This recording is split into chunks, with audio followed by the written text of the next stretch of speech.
सिद्धाणं नमो सिद्धाणं नमो आयरीयाळं नमो उवज्झायाळं नमो लोये सव्यसावळं मंगलं भगवान् वीरो मंगलं गौतमो गणी मंगलं कुन्द जैन धर्मोस्तु मंगलम् सर्वमंगलमांगल्यं सर्वकल्याणकारकं प्रधानं सर्वधर्माणां जैनं जयतु शासनम् अज्ञानतिमिरान्धानां ज्ञानाञ्जनशलाकया चक्षुरुन्मीलितं येन तस्मै श्रीगुरुवे नमः। आत्मा ज्ञानं स्वयं ज्ञानं ज्ञानातन्यत् करोति किं परभावस्य कर्तात्मा मोहोऽयं व्यवहारिणाम्। चूँकि कल हमने बोला नहीं था, इसलिए आज सब लोगों से पूछकर टाइम परिवर्तित करेंगे कल से, क्योंकि कल हमने घोषणा नहीं करी थी टाइम की, इसलिए 8:30 बजे ही का ही समय है आज।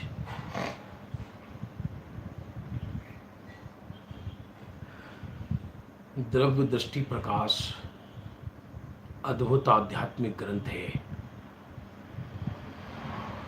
और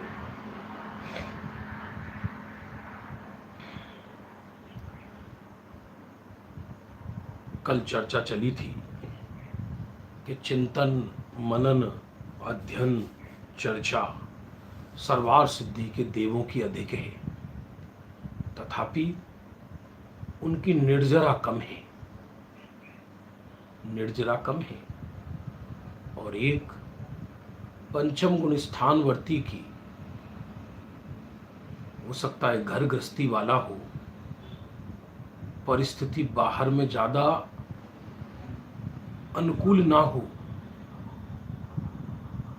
और चर्चा आदि करता भी नजर ना आए, लेकिन लीनता अधिक है।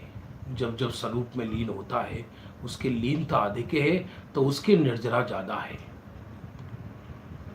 11 अंग 9 पूर्व के पाठी के ज्ञान अधिक है और लीनता नहीं है। सिद्धभूति के ज्ञान कुछ नहीं है और लीनता अधिक है। इसलिए स्वरूप में लीनता, उससे प्रयोजन की सिद्धि होती है। कोई धर्म मेंटली मनोरंजन नहीं है, कोई मेंटली एक्सरसाइज नहीं है। प्रयोजन जानना नहीं, प्रयोजन सुख है। यदि सुख प्रयोजन नहीं है तो जानना भी एक दुख का ही प्रकारांतर हो जाएगा। यदि प्रयोजन सुख नहीं है, एक आध्यात्मिक परिग्रह कहलाएगा वो।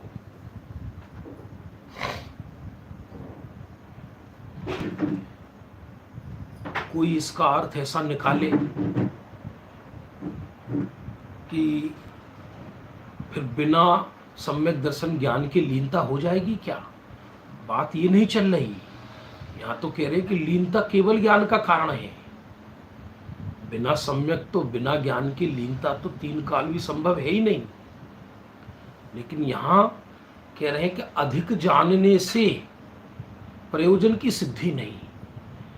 इसका छल ग्रहण करके जीव पापाचार में जाए, उसकी बात नहीं चल रही। ये तो दुनिया में व्यक्ति की मेंटली मानसिक आदत है व्यस्त रहने की। कोई किसी में व्यस्त है, कोई किसी में व्यस्त है। जुनून है हर व्यक्ति का अपना अपना।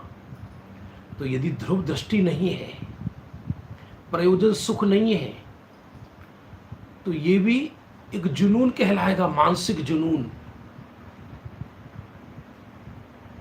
हर व्यक्ति अपने अपने जुनून में खोआ हुआ है। 20-25 साल पहली बात है। हम बहुत छोटे थे, गांव में पढ़ते थे। हमारे 7th 8th 9th की बात है, शायद 8th क्लास की। उस समय एक सीरियल आता था जुनून, ब्लैक एंड वाइट चलता था जुनून। उसमें ये डेली एक वो दिखाते थे धारावाहिक कि हर व्यक्ति अपने जुनून में है। तो यदि आत्मदृष्टि नहीं है, प्रयोजन सुख नहीं है, धर्म बुद्धि नहीं है, तो हर क्रिया जुनून है। वो भले स्थूल क्रिया हो, पूजन पाठ आदि, भले स्वाध्याय की क्रिया हो, जुनून है। इसलिए प्रयोजन सिद्धि लीनता से है। और प्रथम बार जब जीव को शुद्धोपयोग होता है, आत्म सम्यक दर्शन होता है, प्रतीति होती है, उस समय वो लीनता के काल में ही होती है। लीनता कहो, शुद्धोपयोग कहो, आत्म ध्यान कहो, एक ही बात है।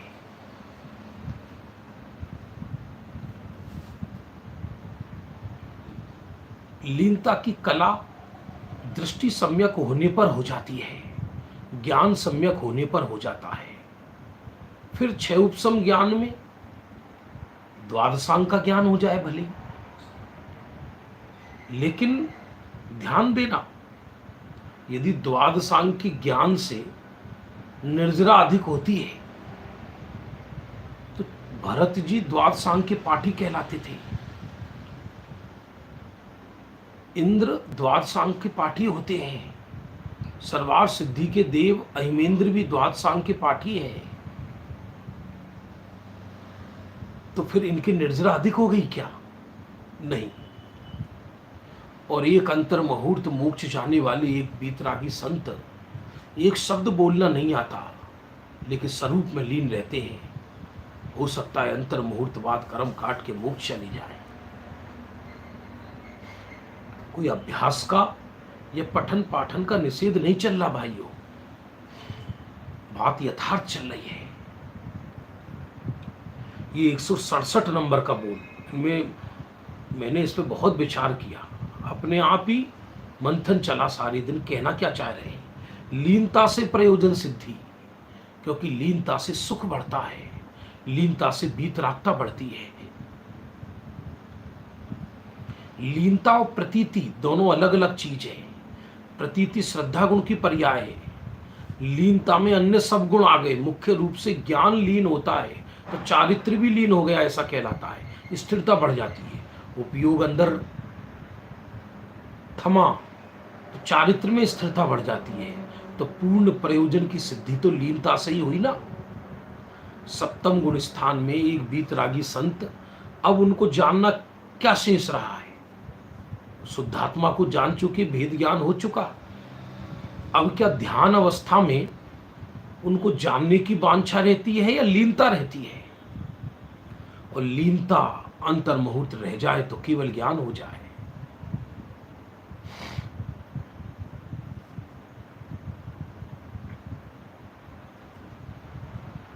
देखिए 168 छंद, आज 168 लेना है।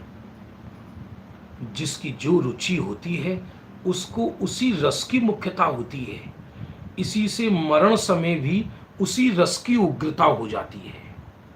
बहुत एक तरह से संलेखना का विषय आ गया।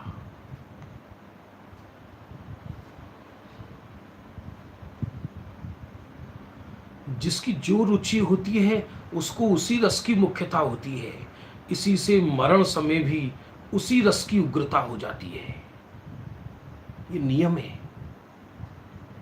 इसलिए वो बहन श्री का एक बोल है, प्रथम उपयोग को पलटना चाहे, रुचि ना पलटी तो उपयोग नहीं पलट सकता। रुचि पलटी तो उपयोग पलट जाता है, लेकिन रुचि के लक्ष्य से रुचि नहीं बदलती। स्वरूप की अनंत महिमा आती है तो रुचि स्वयं परिवर्तित हो जाती है। स्वरूप की महिमा यही रुचि का ज्ञापक है। एक एक बोल केवल ज्ञान दिला दे, ऐसा है। इस क्षेत्र में भी हमारे प्रयोजन अलग अलग हो जाते हैं। भव से थका जीव इस मार्ग में आता है, तो जब प्रथम बार वो इस मार्ग में प्रवेश करता है तो उसे आत्म कल्याण की रुचि होती है। लेकिन यदि मार्गदर्शन सही नहीं मिले या होनहार अच्छी ना हो, कुछ भी कह लो, तो कहीं ना कहीं अटक जाता है। स्वरूप नहीं मिला तो कहीं ना कहीं अटकाई है ना। व्यक्तिगत किसी को कहो तो बुरा लगता है, सामूहिक कहो तो किसी को बुरा नहीं लगता। ये अटकना ही है ना। प्राचीन कवि का भजन है, दुविधा कब जे हो या मन की, कब निज नाथ निरंजन सुमिरो, तज सेवा जन जन की, दुविधा कब जे हो या मन की। दुविधा कब जाए मेरे मन की, समाज सेवा, फलाने सेवा, ढिकाने सेवा, ये महोत्सव, वो महोत्सव, ये सब बाह्य चीजें हैं, लेकिन अंतरंग अपना कलेजा खोल के देखना, कहीं हम अटक तो नहीं रहे, कहीं यश में, कहीं पठन में, कहीं पाठन में, कहीं श्रवण में, कहीं ख्याति में, कहीं किसी क्रिया विशेष में। हर व्यक्ति को अपना अरे स्वरूप में नहीं है तो कहीं ना कहीं तो अटका है ना। अपने घर में नहीं गया तो इसका मतलब बाहर कहीं है ना।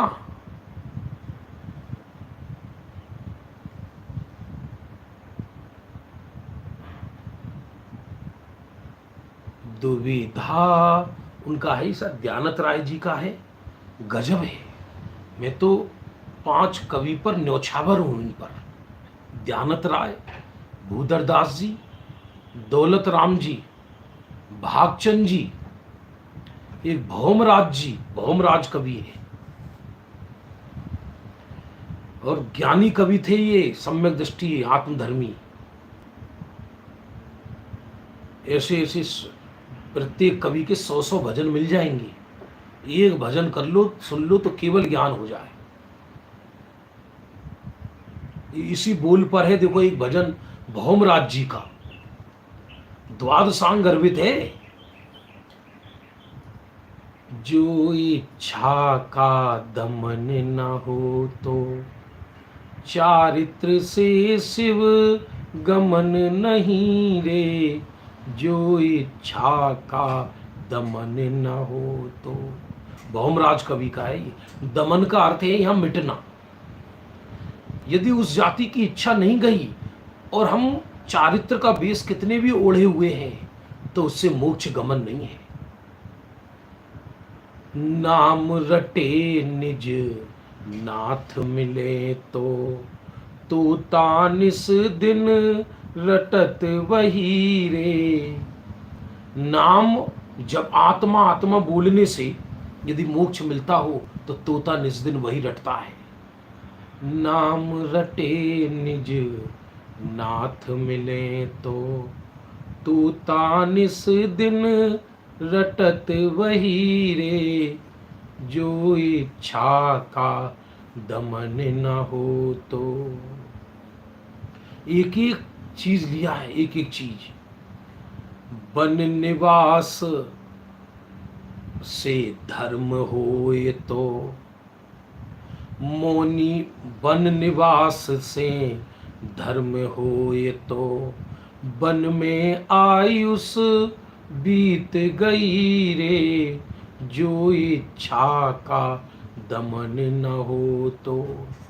यदि वन में रहने से मोक्ष होता हो तो पशुओं की सारी जिंदगी वन में बीत जाती है। ध्यानी होए ते मोक्ष होए तो, बगुला बैठो मौन गहीरे, जो इच्छा का दमन न हो तो। यदि ध्यानी होने से मोक्ष होता हो तो बगुला ध्यान करता है। ध्यान की कीमत नहीं है, किसका ध्यान है इसकी कीमत है। ध्यान तो हर किसी का चल ही रहा है। अज्ञानी संसार के ध्यान में लीन है। बहुत बहुत अद्भुत अद्भुत भजन है। तो ऐसे ये शायद ध्यानत राय जी का है या अन्य किसी का है। ये वो कहते मेरे मन की दुविधा कब जाएगी। ये जो स्व के साथ पर कल्याण जो जुड़ा है, ये जुड़ा था सहज और इसी को लक्ष्य बना लिया। तो ये दुविधा है मेरे चित्त में, मैं समाज की सेवा करूं या आत्मा की सेवा करूं, मैं अपने स्वरूप में लीन रहूं या जगत को मार्ग दिखाऊं। मार्ग दिखाने के लक्ष्य से आज तक किसी ने ना मार्ग दिखाया है ना दिखा सकता है। सूर्य तो अपने प्रकाश को लिए हुए प्रकाशित होता है। वो कोई जगत से ये कोई थोड़ी कहता है कि हम प्रकाशित हो रहे हैं और तुम प्रकाशित हो जाओ। दुविधा कब जे हो या मन की, कब निज नाथ निरंजन सुमिरो, तज सेवा जन जन की। दुविधा कब जे हो या मन की। अब उस दुविधाओं की लंबी लिस्ट है और उन दुविधाओं का नाम सुनोगे तो आप हिल जाओगे। हे प्रभु, जो प्रतिदिन मैं घर से मंदिर और मंदिर से घर करता हूं, ये मेरी दुविधा है। मुझे ऐसी सुविधा कर दो कि मैं अपने घर में ही आ जाऊंगा। ऐसा लिखा। ये मुझे दुविधा है कि बार बार मुझे ये मैं शुद्ध हूं बुद्ध हूं ये चिंतन करता हूं मैं, ये दुविधा है। क्योंकि चिंतन वहीं तक है जब तक भोग नहीं है। यदि भोग है स्वरूप का तो चिंतन विलय को प्राप्त हो जाते हैं। तो यहां तो और बात कर रहे हैं 168 नंबर बोल में, संलेखना का बोल है ये। जिसकी जो रुचि होती है उसको उसी रस की मुख्यता हो जाती है। इसी से मरण समय भी उसी रस की उग्रता हो जाती है। मृत्यु समय वो ही रस उसको उग्र हो जाता है। जैसे प्रखोटी गति का बंद हो जाता है, तो मृत्यु समय ऐसे ऐसा देखा है प्रत्यक्ष हमने कि मृत्यु समय रात हो या बेरात हो 24 घंटे खाने खाने के ही बोल बोलते हैं। 2 बजे हो, दिन निकल गया, चलो लाओ खाना लाओ, खाना लाओ, खाना लाओ, खाना लाओ, खाना लाओ। क्यों? क्योंकि त्रियंच आयु का बंद हो गया। तो जो रुचि रहती है जिंदगी भर उसकी ऊर्ध्वता हो जाती है। बंधुओं, बुरा मत मानना, पढ़ना पढ़ाना प्रसंगवश हो जाए अलग चीज है। धर्म क्षेत्र में रह रहे हैं तो भाषा तो परिवर्तित हो ही गई है सबकी। थोड़ा बहुत सीख तो सब लिए ही है, लेकिन इससे रुचि थोड़ी परिवर्तित हो गई। समय पाकर बाहर की परिस्थितियों से ब्राह्मण के घर का तोता भी राम राम रटने लगता है और मुस्लिम भाई के घर में रहने वाला तोता खुदा खुदा जपता है, खुदा खुदा बोलता है। उससे कोई तोता में धर्म बुद्धि हो गई, ऐसा है क्या? हम एक दूसरे को दर्पण दिखाने लगे हैं। करे क्या? जब भी कोई मिलता है किसी से, भैया स्वाध्याय करो, स्वाध्याय करो, स्वाध्याय करो, जैसे करुणा जग रही है अंदर में बड़ी भारी।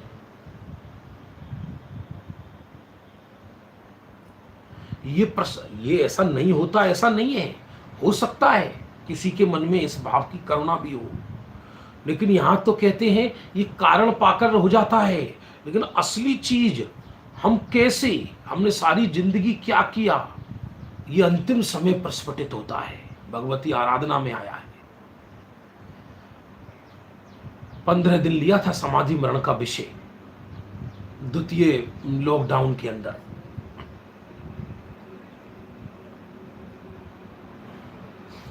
तो वो अंतिम समय उसी रस की मुख्यता हो जाती है जिसकी अंदर में रुचि पड़ी है। यदि खाने की रुचि पड़ी है तो अंतिम समय रात हो बिरात हो खाना ही खाना दिखाई देगा 24 घंटे।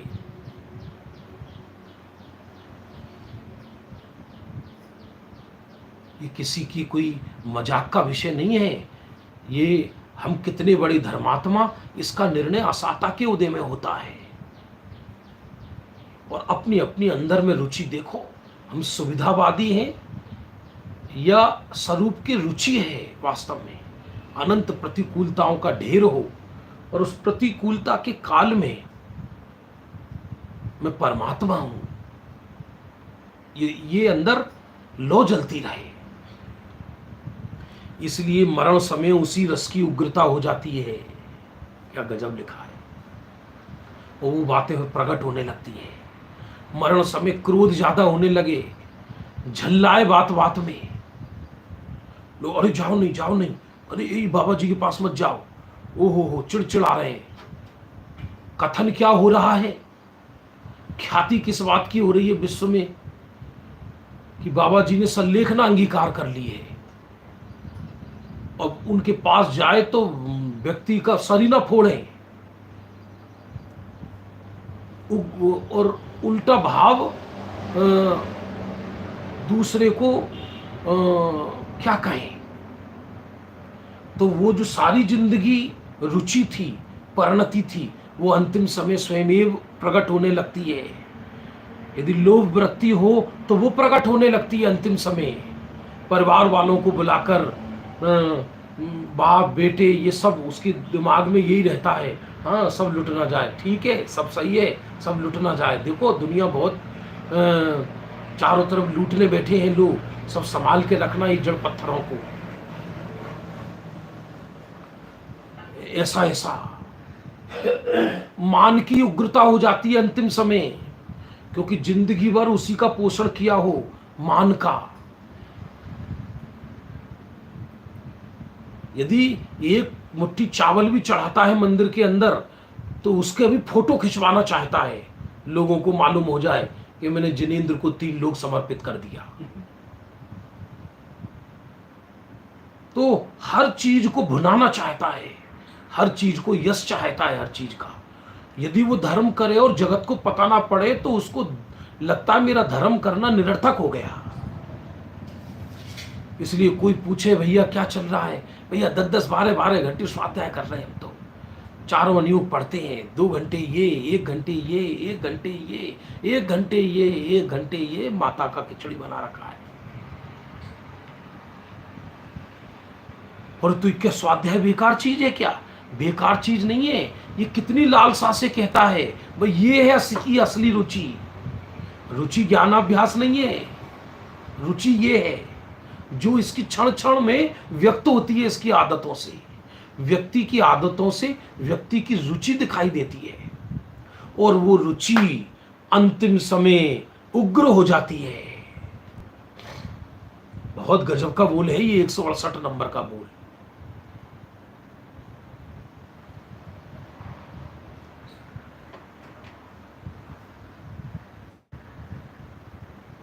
फोन आते एक दूसरे के, भैया क्या कर रहे हो, क्या कैसा चल रहा है, क्या चल रहा है, तो फिर अपनी इतिहास बताता है ये जी।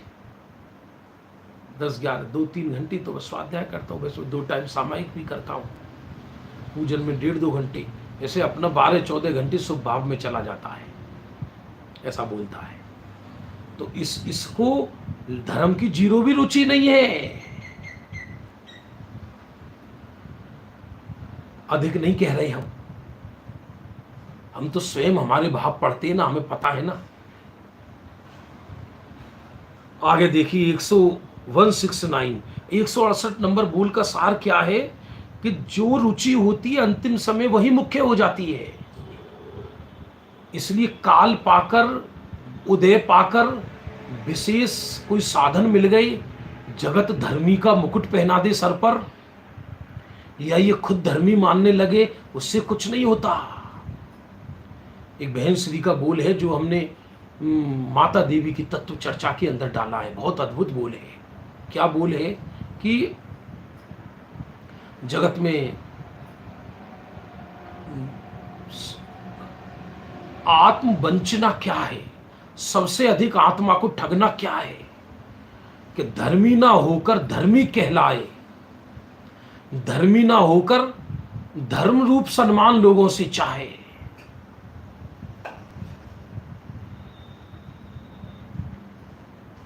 ये आत्महत्या से कम नहीं है। अरे धर्म नहीं है तो अधर्म तो खतरनाक है ही, लेकिन इससे भी खतरनाक धर्मी ना अध है अधर्मी, और धर्मी का यश चाहे। क्यों चाह रहे हो भाई आप धर्मी का यश? क्यों चाह रहे हो कि जगत आपको जाने? क्यों चाह रहे हो आप? क्या लेना देना? मेरा चतुष्टय मेरे अंदर है, आत्मा के अंदर, मुझे मेरा कल्याण करना है। ये तीनों लोक अनंत जीव राशि से भरी है। दुनिया हमारी नौकर है क्या? विश्व हमको क्यों माने? विश्व हमको क्यों माने? विश्व ने हमसे कर्जा लिया है क्या? हर परमाणु चप्पा चप्पा स्वतंत्र है, हर जीव स्वतंत्र है। हम दूसरे के सापेक्ष होकर क्यों जी रहे हैं? हो सकता है लौकिक क्षेत्र में ऐसी भावनाएं हो जाएं यश इत्यादि की, लेकिन धर्म क्षेत्र को तो निर्दोष रहने दो भाई। लौकिक क्षेत्र में कर लो जो करना है, ये तो विशुद्ध आत्म कल्याण का खेल है। घर में हमने अभक्ष्य खाकर शरीर का नाश किया, वो चलेगा। हॉस्पिटल में तो सही चीज खा लो। यदि हॉस्पिटल में औषधि की जगह जहर खाएगा तो फिर कहां जिएगा? इसलिए धर्म क्षेत्र में ही अधर्म का सेवन करेगा तो फिर कहां भव से पार होएगा?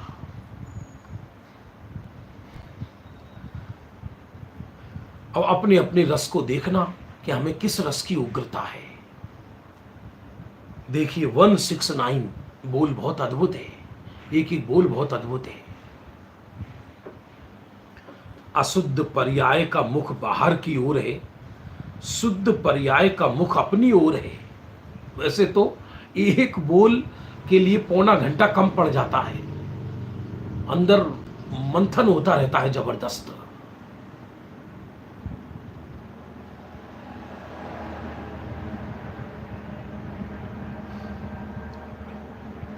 अशुद्ध पर्याय का मुख बाहर की ओर है, शुद्ध पर्याय का मुख अपनी ओर है।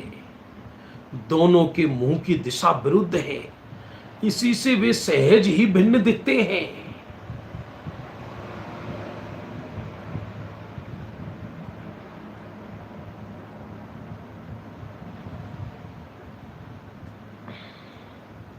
अशुद्ध पर्याय का मुख बाहर की ओर है, सुनना फिर से, और शुद्ध पर्याय का मुख अपनी ओर है।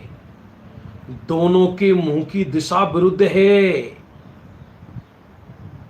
इसी से वे सहज ही भिन्न दिखते हैं। अशुद्ध पर्याय का मुख बाहर की ओर, शुद्ध पर्याय का मुख अपनी ओर।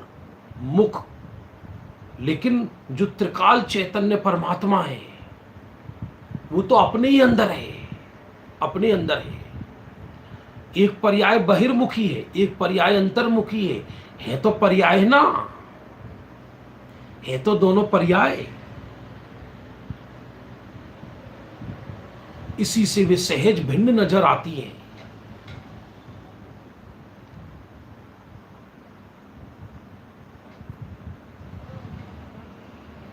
बहुत बहुत गजब का विषय है, आराधना का विषय है। ये तो कहने में आ रही है बात, अब बाहर की परिस्थिति तो जैसी है वैसी है। केवल 1 घंटा प्रतिदिन, 1 घंटा नहीं हो तो अंतर मुहूर्त आराधना करो। और उस आराधना का अर्थ है जिसमें मुख्य अकेले केवल अपनी बात हो।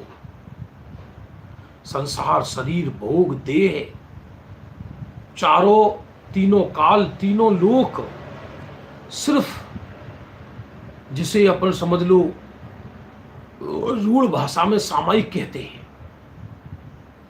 जिसमें भार ना हो, प्रमाद भी ना हो, एकांत हो। श्रीमद जी ने लिखा है एकांतवास का सेवन ज्ञानी की मुमुक्षुओं के चिन्ह में बताया, जिसमें केवल अपने आप से बात करे। मुझे मेरे से बात करने के लिए भी कोई दूसरा चाहिएगा क्या? दूसरे की उधार की पूंजी से कब तक जीऊंगा? वो कब तक व्यापार चलेगा मेरा दूसरे की पूंजी से?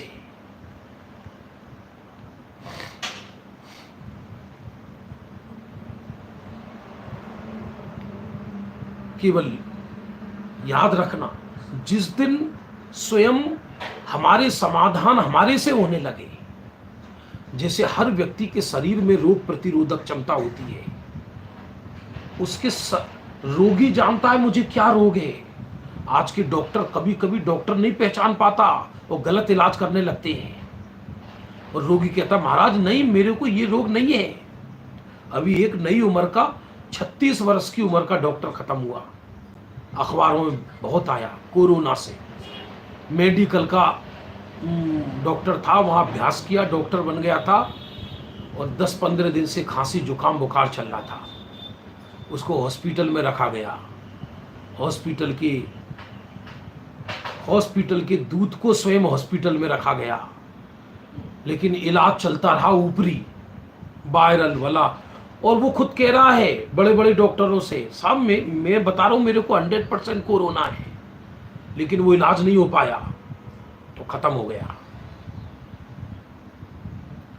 बहुत आज डॉक्टरों के पास इतनी भीड़ लगी है कि ढंग से वो देख ही नहीं पाते। आधा डॉक्टर तो व्यक्ति गूगल से बन जाता है आजकल। 20 टेस्ट कराई, अब टेस्टों में रिपोर्ट आ गई, अब इसमें ये कमी है, अभी गूगल में डालो इस कमी में कौन सी गोली होती है किस एज के व्यक्ति को, वो दे दी। डॉक्टर को पता ही क्या है क्या रोग है अंदर, लेकिन मरीज को पता है कि मुझे कैसी फीलिंग है, मुझे कैसा रोग है, और उस शरीर में ही रोग को नष्ट करने की ताकत है। याद रखना, यदि शरीर में रोग को नष्ट करने की ताकत नहीं है तो विश्व की कोई औषधि उसको बचा नहीं सकती। जैसे जन्मांध को 1000 सूर्य भी प्रकाश नहीं दे सकते। जन्मांध व्यक्ति का मोतियाबिंद का ऑपरेशन नहीं होता। मोतियाबिंद का ऑपरेशन उसका होता है कि जिसकी आंखों में ज्योति है।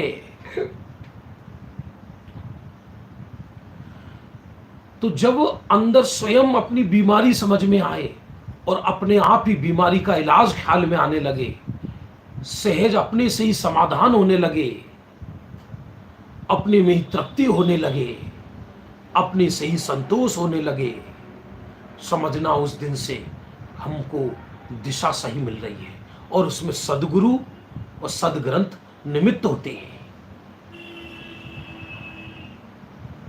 लेकिन अकेले सदगुरु और सदग्रंथ उसको मोक्ष तक ले जाए, ये दिखाई नहीं देता चारों युगों में कहीं भी। सदगुरु अपने सत आत्मा की दृष्टि कराते हैं। इसलिए जहां पर्याय मात्र भिन्न सहज दिखाई दे और ये मैं चैतन्य प्रभु हूं ये नजर आए, तो बस समझना अभ्यास का सार अपने को ख्याल में आ गया। दरअसल ये बड़ी समस्या है कि धर्म क्षेत्र में जैसे हम आए, ये नए, जैसे आशीष जी ने कहा कि मैं 27 वर्ष का हूं और मैं धर्म क्षेत्र, इसमें व्यक्ति को आता है, व्यक्ति प्योर आत्म कल्याण के लिए। लेकिन अब मान लो किसी को 10-15 वर्ष हो गए धर्म क्षेत्र में, उसे कोई जानता ही नहीं है, तो उसको ऐसा लगता है कि हम तो इतने धर्मी हैं और हमारे धर्म के लोगों को मालूम ही नहीं। प्रयोजन ही गलत हो गया। प्रयोजन ही गलत हो गया। प्रयोजन तो सुख है मेरा, प्रयोजन तो आत्म कल्याण है। कोई नहीं जाने तो और अच्छा है। देखो 170 नंबर का बोल और अद्भुत है, 171 तक लेंगे। यहां तो महाराज साहब ने भूमिका तैयार कर दी है। सोगानी जी साहब, महाराज साहब किसको कह रहे हैं? गुरुदेव श्री को। यहां तो महाराजा साहब ने भूमिका तैयार कर दी है। राजा, एक महाराज एक जिनराज। ऐसा कथन आता है कि जब अपने देश के अंदर सिकंदर आया था दुनिया को लूटते हुए। तो उसने हिंदुस्तान को बहुत लूटा, सोने चांदी।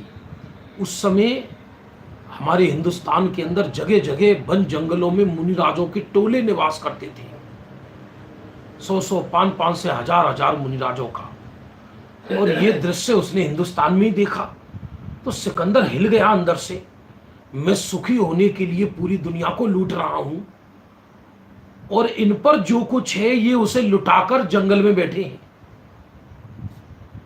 आखिर ये कमाल क्या है, मैं विश्व को लूटकर भी दुखी हूं और ये इनके तन पर धागा भी नहीं, और प्रसन्नता ऐसा लगता है कि जैसे चक्रवर्ती से अधिक बढ़कर है। धर्म जीवन से प्रदर्शित होता है, वाणी से नहीं। वाणी क्षयोपम ज्ञान का सूचक है, वाणी स्मृति का प्रतिनिधित्व करती है, आराधना का नहीं।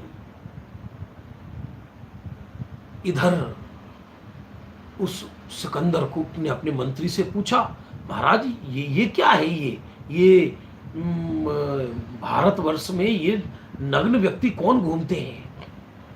तब उनके मंत्री ने कहा सिकंदर को, महाराज सम्राट, ये जैन साधु हैं, इनके पास धागा भी नहीं होता। ये बारिश में, जंगल में, गर्मी में, भीषण गर्मी में, भीषण बारिश में, भीषण सर्दी में वन जंगलों में रहते हैं और आत्मा का आनंद लेते हैं। तो इनको बड़ा कौतूहल हुआ, उन्होंने सोचा 2-4 चलो साथ ले चलो, जैसे कोई वस्तु हो, जैसे परदेश जाता ना आदमी, चलो 2 दर्जन डाल के ले चलो।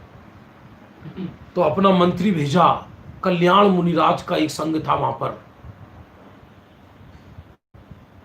और कल्याण मुनिराज को कहा, हमारे सम्राट जो विश्व के सम्राट बन चुके हैं, उन्होंने आपको याद किया है, चलो आप, हम आपको अपने देश ले चलेंगे। सम्राट आप पर प्रसन्न हुए महाराज। तो कल्याण मुनिराज ने, इतिहास में आया स्पष्ट जवाब दिया।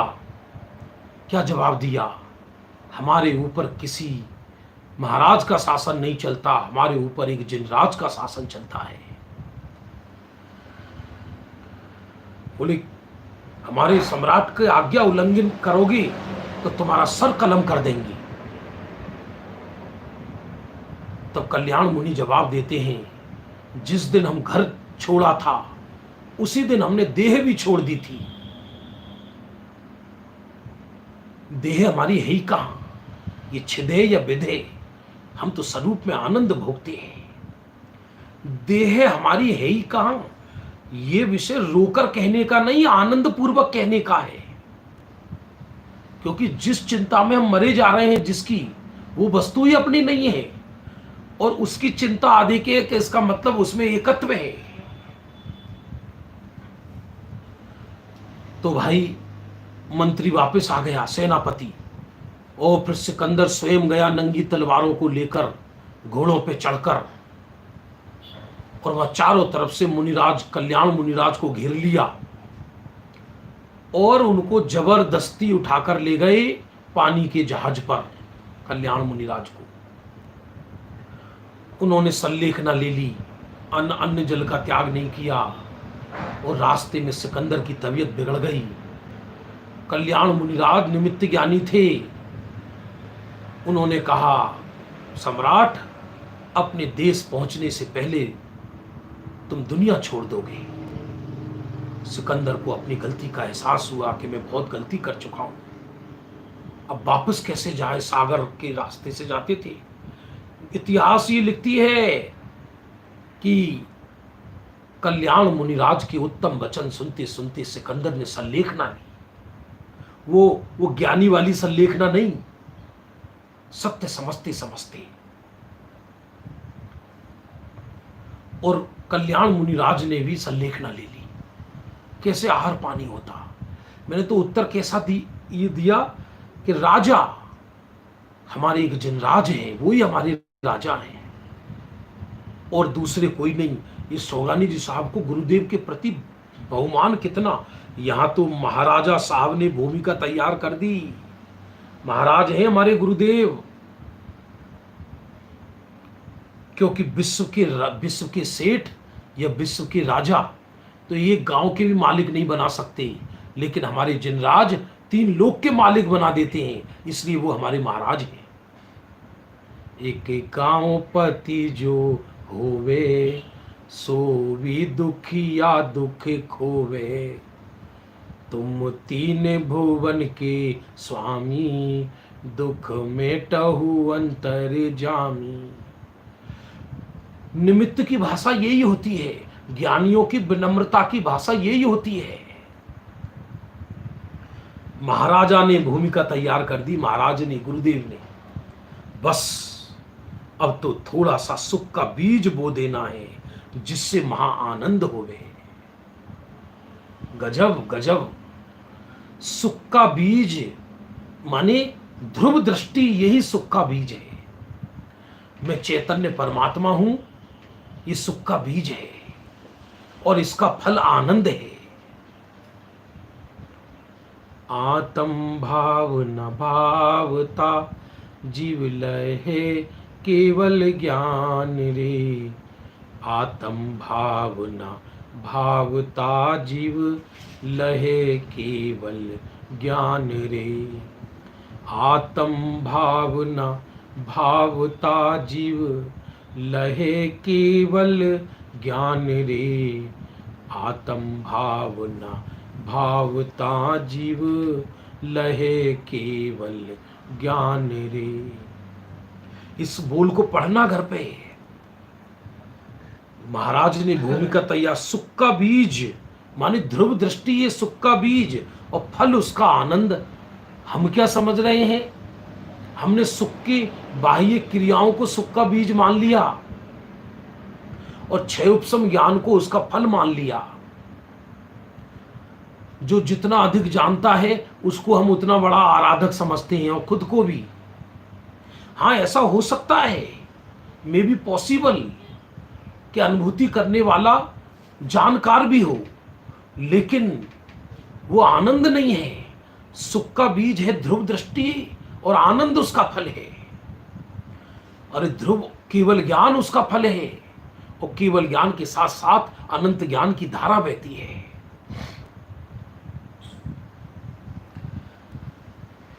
बहुत गजब है, गजब है। ये तो जब बोल रहे हैं तो बोलने में आ रहा है। यदि आपकी होनहार अच्छी हो तो हो सकता है आपको ये बात अच्छी लगे कि केवल एक बोल लेकर, केवल एक बोल सामायिक करो। सामायिक मतलब कोई क्रिया का रस नहीं। हाँ, बीच में ही पूछ लेता हूं कि जो हमारा शिविर से पहले समय 8:15 बजे का चल रहा था, 8:15 से 9, तो आप लोगों को वो उपयुक्त रहेगा क्या? मुझे रिएक्शन दीजिए आप, क्योंकि 8:15 से 9 सही रहेगा। लोग फिर व्यापार आदि में भी लग जाते हैं, 9 बजे के बाद भोजन व्यापार आदि में भी लग जाते हैं। 8 बजे तक लोगों का दर्शन पूजन हो ही जाता है। तो 8:15 से 8:15 बजे से 9 बजे तक जो हमारा शिविर से पहले जो समय चल रहा था, 8:15 से 9, वो ही समय रहेगा कल से। आप जल्दी जगें और 7 बजे से 8 बजे तक अपनी भगवंतों की पूजन आराधना करें, और 8:15 बजे से 9 बजे तक ये आनंदमयी सामायिक करें। मैं इसको प्रवचन तो कह ही नहीं रहा, प्रवचन तो मैं कभी कहता नहीं, प्रवचन करने के हकदार तो गुरुदेव हैं।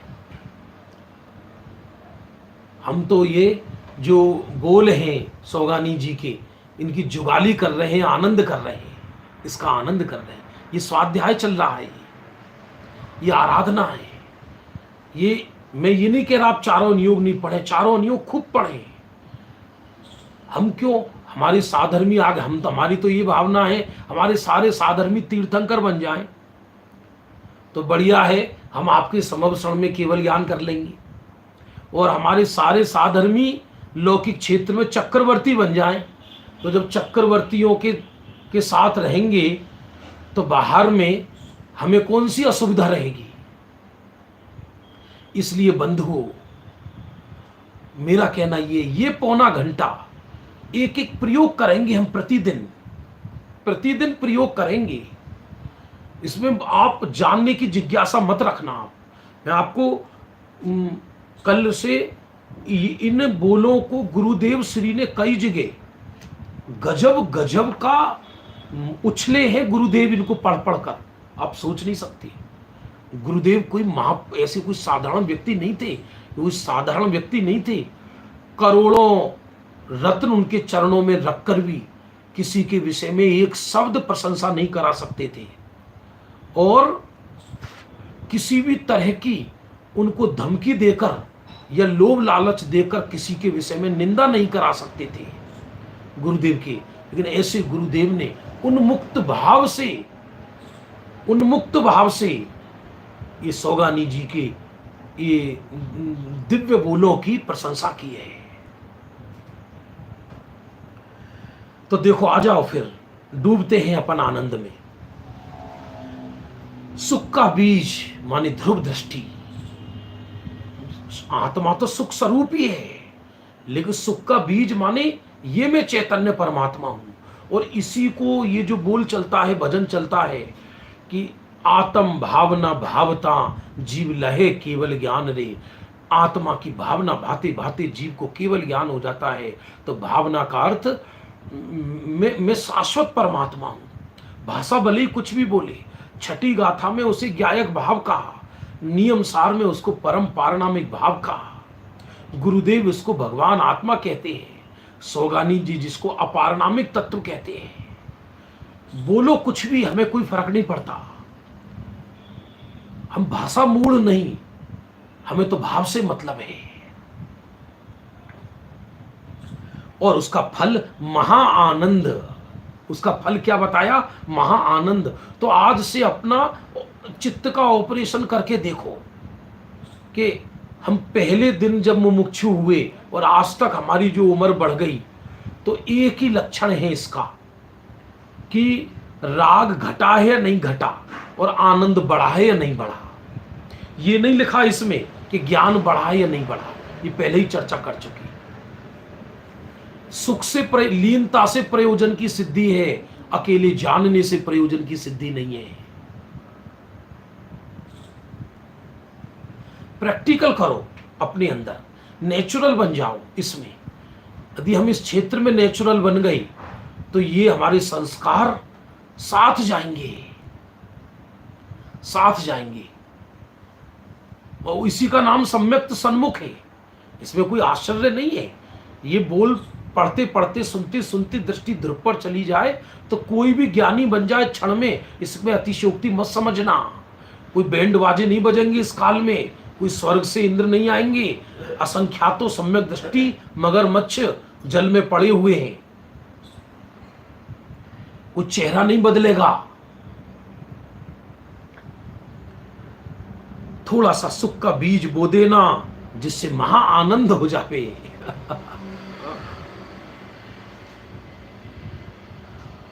उपयोग को अंदर में झुकाने की बात है ना। किसी ने प्रश्न पूछा सौगानी जी से, उपयोग को अंदर में झुकाने की बात है ना। उत्तर देते हैं, इसमें भी उपयोग में अपनापन कर लिया। अब मुझे कोई उपयोग को अंदर नहीं झुकाना। यदि मुझे उपयोग को बलपूर्वक अंदर झुकाना पड़े तो ये सहजता नहीं हो सकती, और असहजता में आत्मज्ञान नहीं होता। उपयोग में स्वरूप की महिमा चलती है तो ऑटोमेटिक उपयोग अंदर झुक जाता है। जिसकी महिमा होती है उसकी रुचि होती है, और जहां रुचि होती है उपयोग उसको विषय बनाता है। उपयोग को मैं जबरदस्ती अंदर लाना चाहूं तो ये तो कुत्ते की पूंछ जैसी वाली चर्चा हो जाएगी। संभव नहीं है। हवा को संकलों से बांधना चाहे कोई, संभव नहीं है। लेकिन यहां तो कहते हैं कि जब महिमा, ऐसी महिमा आई कि मैं विश्व का अनोखा तत्व हूं, उपयोग को महिमा आई। किसको आई? उपयोग को। तो फिर वो रुचि बढ़ती गई, तो उपयोग ने उस आत्मा को विषय बना लिया, और अपनी ध्रुव वस्तु में परायापन हो जाता है। उपयोग के गीत गाने जाओ तो उपयोग मेरी ओर आएगा ऐसा होना चाहिए। मैं उपयोग को अंदर क्यों लेके जाऊं, उपयोग मेरी ओर आएगा।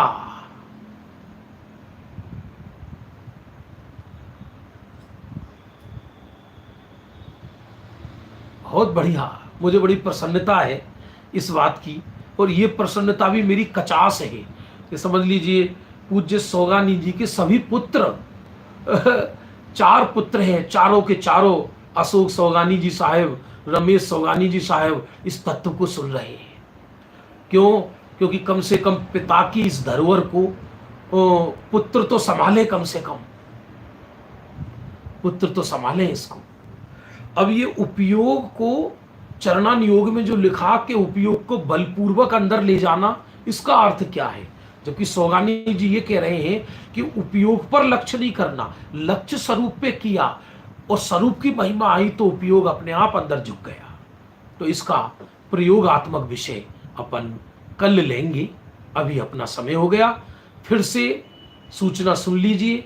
कल से समय 8:15 बजे से 9 बजे तक मंगलाचरण में 8:10 पर शुरू कर दूंगा, क्योंकि 3 मिनट मंगलाचरण में लगते हैं और 2 मिनट और शेष रहेंगे तो एक आध दो भजन की लाइन, प्राचीन कवियों के भजन की लाइन गुनगुनाएंगी बहुत शांति से, और 8:15 बजे शुरू और 9 बजे करेक्ट खत्म, ना 1 मिनट इधर ना 1 मिनट उधर। रात्रि काल में जो चारों अनुयोगों की वैराग्यमयी चर्चा चल रही है वो 7:15 बजे से 8 बजे तक चल रही है। मैंने दोनों समय ऐसे चुने हैं, मेरी ये भावना रहती है कि सच में हमारे बड़े बड़े विद्वान, हमारे गुरुजन मुमुक्षु समाज में, उनका भी बहुत गजब गजब का विषय निकल रहा है। तो मैंने जानबूझकर ऐसा विषय चुना जिससे किसी मेरे विशिष्ट साथी, मेरे विशिष्ट गुरुजन, उनसे समय न टकराए। तो सुबह 8:15 से 9 और संध्या काल में 7:15 से 8। निज निधि निज में बताई यह अनंत उपकार है, उसके लिए जिन वाणी माँ को वंदना सतवार है।